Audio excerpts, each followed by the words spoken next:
नमस्कार, मी अजिंक्य भातंब्रेकर। तुम्ही पाहताय न्यूज 18 लोकमत। ब्रेकिंग न्यूज ना आपण बुलेटिनची सुरुवात करणार आहोत। राष्ट्रीय तपास यंत्रणा अर्थात एनआयएनं देशभरातल्या गँगस्टर्सच्या विरोधात कारवाईचा मोर्चा उघडलाय।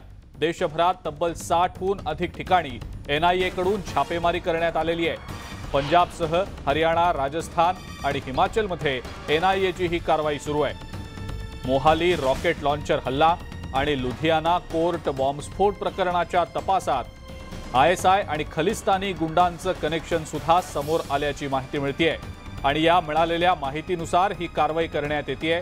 लॉरेन्स बिश्नोई, बंबैया, कौशल चौधरी, मावळचा संतोष जाधव आणि काला जठेडीसह अनेक गुंड एनआयएच्या रडारवर आहेत। मुसेवाला हत्या प्रकरणात पकडला गेलेला संतोष जाधव आणि कौशल चौधरीला तपासासाठी एनआयए महाराष्ट्रात आणण्याचीही शक्यता आहे। अधिक माहिती या संदर्भातली आपण जाणून घेणार आहोत। प्रशांत लीला रामदास आपले प्रतिनिधी आपल्या सोबत आहेत सध्या। प्रशांत, इतक्या ठिकाणी एकाच वेळेला एनआयए कडून ही छापेमारी सुरू असल्याचं समजतंय। प्रशांत, काय सांगता येईल याबद्दल? अजिंक्य, देशातील 60 ठिकाणी एनआयएने छापे टाकलेले आहे। महत्त्वाचं म्हणजे या 60ही ठिकाणांवरती एनआयएचे अधिकारी रात्री उशिराच पोहोचले होते। त्यामध्ये दिल्लीतलेही काही ठिकाणं आहे, ज्यामध्ये जर बघितलं टिल्लू ताजपुरिया हा जो गुंड आहे याच्या ताजपूर गाव मध्ये देखील पोहोचलेले आहेत। महत्त्वाचं म्हणजे एक तर ज्या पद्धतीनं खालिस्तान आणि आयएसआयचे जे संबंध आहे त्या संदर्भात एनआयएची चौकशी सुरू होती। त्यानंतर ही मोठी कारवाई देश पातळीवरती करण्यात आलेली आहे।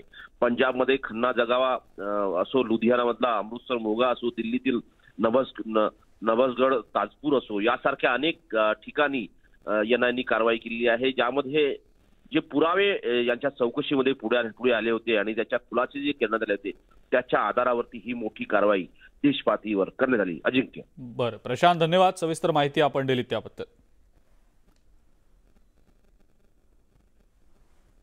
पुढची महत्त्वाची बातमी बघूया।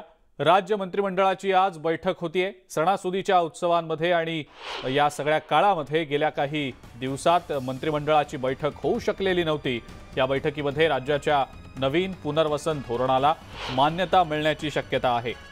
अतिवृष्टीमुळे आलेला पूर, जमिनीला भेगा पडणं, भूस्खलन होणं, दरड कोसळणं यासारख्या घटनांमध्ये मदत करण्यासाठी राज्याचं नवीन पुनर्वसन धोरण येणार आहे।